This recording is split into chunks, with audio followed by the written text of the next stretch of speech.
Gramsci acreditava o seguinte, que a cultura europeia, com aquelas 3 colunas, a ética judaico-cristã, a filosofia grega e o direito romano, precisava ser implodida. Mas implodida como? Lentamente, anonimamente, gradualmente. Então, gente, essas coisas, na técnica gramsciana, nada pode ser ostensivo.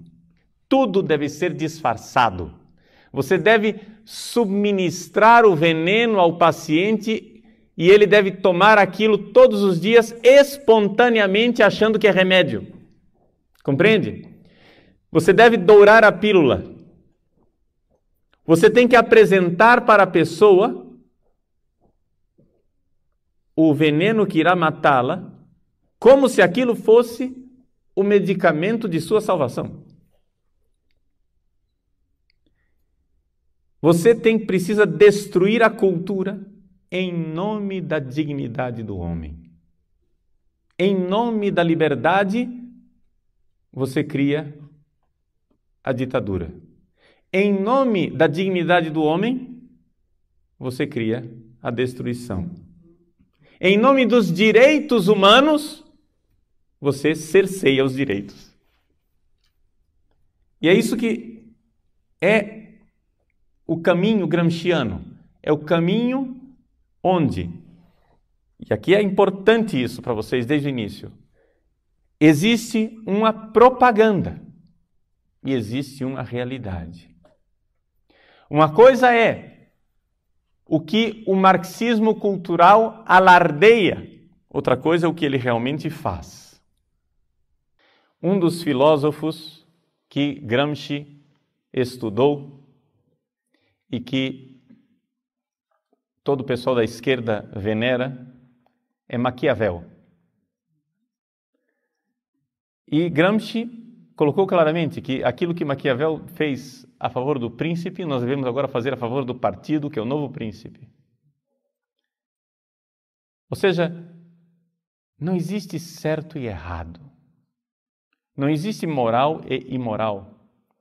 Eles conhecem a sua lógica burguesa e sabem que você tem um apego atávico ao bem e ao mal, a distinção do que é certo e do que é errado, do que é moral e imoral, do que é ético e não é ético, e ele irá usar isso contra você. Afinal, os comunistas são contra ou a favor do homossexualismo? Depende. Quando o homossexualismo atrapalha a revolução, eles são contra o homossexualismo. Quando o homossexualismo ajuda a revolução, eles são a favor dele. Não existe certo e errado. Existe simplesmente o que ajuda a revolução. Por quê? Porque não existe verdade.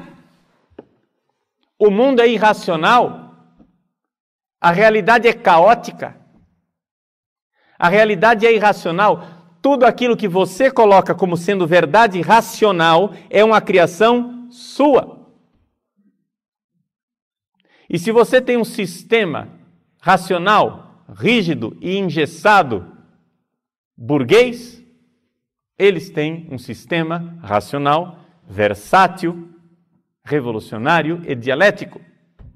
É a dialética, é a força da dialética. Entende? A força da dialética quer dizer que, na Rússia, eles jogam os homossexuais na cadeia. Por quê? Porque eles querem o homo soviéticos, o novo homem que irá lutar.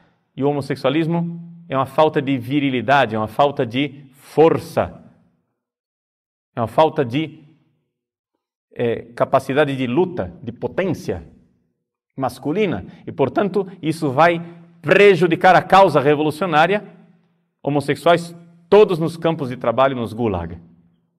Mas, por outro lado, Esses homossexuais são absolutamente indispensáveis e importantíssimos para derrubar o sistema ocidental. Então, os mesmos comunistas que põem os homossexuais na cadeia em Cuba irão despejar rios de dinheiro para fazer passeatas gay na Paulista.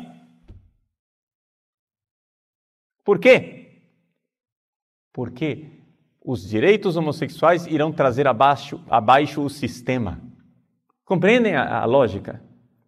Ou seja, a lógica é uma lógica dialética. Não existe verdade, existe aquilo que é oportuno. Então, como é que nós vamos fazer para transformar o senso comum? Vou ensinar a vocês a serem bons gramscianos. Quem aqui for professor de seminário, aprenda como é que se perverte um seminarista. Você faz o seguinte. Eu sou professor de, sei lá, me diz uma matéria aí, por favor. Hein? Uma matéria teológica. Eucaristia. Muito bem. Eu vou ser professor de Eucaristia. Então, teologia sacramental, tratado a respeito da Eucaristia. Chego em sala de aula, não trago nenhum livro, peço para vocês fecharem os livros, esquecerem o catecismo, porque afinal nós não vamos ser infantis, nós somos pessoas inteligentes. Então pense o que é Eucaristia. E os alunos começam a falar. Depois, outra coisa, essa posição que nós estamos aqui, eu sentado na cátedra e vocês aí, sentados em cadeiras, eu estou falando para vocês e impondo minhas ideias? Não, vamos nos sentar em círculo, onde nós somos todos iguais. E eu estou aqui somente como facilitador. Eu não vim aqui para ensinar nada a ninguém. E aí nós começamos a falar o que é que você acha da Eucaristia. Quando você diz alguma coisa a respeito da Eucaristia que seja revolucionária, a Eucaristia é a partilha do pão.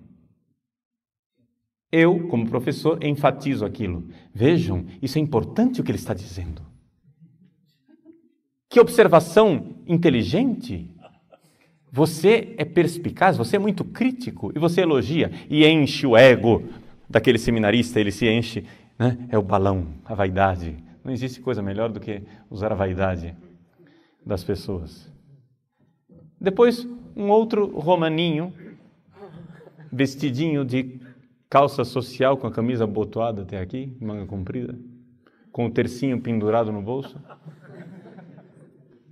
diz: a Eucaristia é o sacrifício de Cristo na cruz. Mas você precisa ser mais crítico, meu filho. Você não pode... Veja a ingenuidade do que você está dizendo. Isso era o professor que não queria ensinar nada, hein? Ele não queria ensinar nada. Isso é muito ingênuo. Porque, veja, quando é que Jesus instituiu a Eucaristia? Foi na última ceia, era uma refeição. Que bobagem!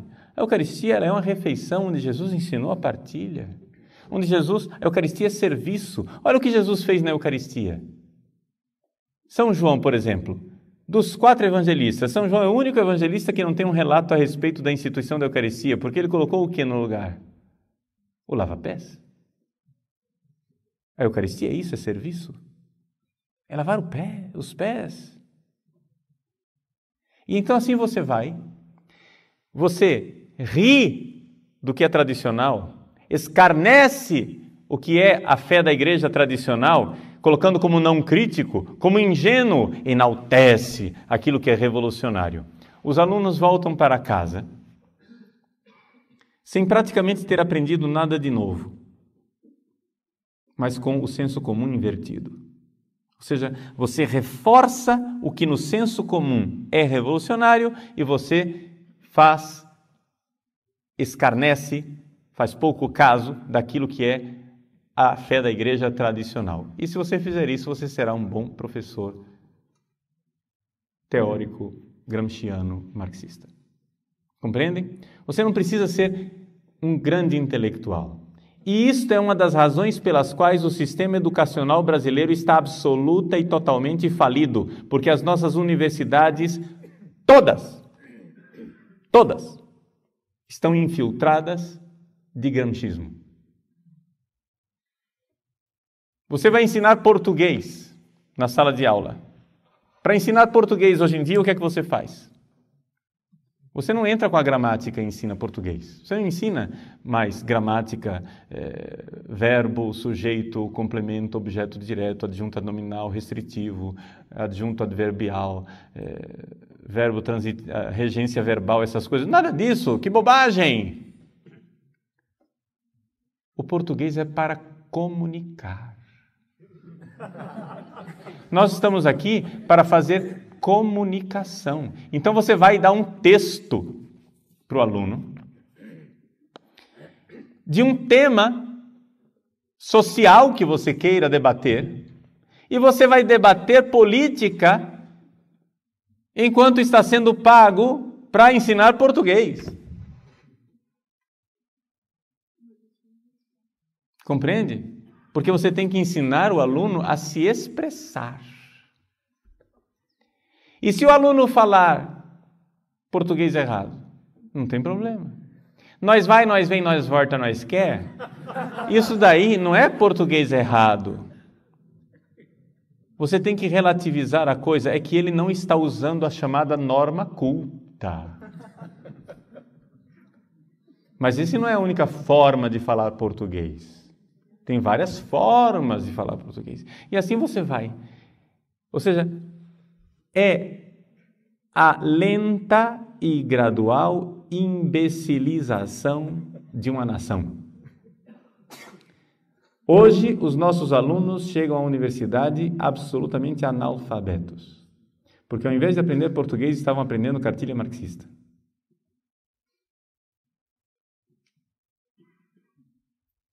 E isso ajuda muito, porque, afinal das contas, se eu quero implantar o socialismo, eu preciso dominar a sociedade, e para dominar, nada melhor que dominar uma classe de idiotas. Então, eles são anti-intelectualistas, não querem absolutamente que você aprenda nada, que você estude nada, e se for para estudar, é para estudar do jeito que eles querem.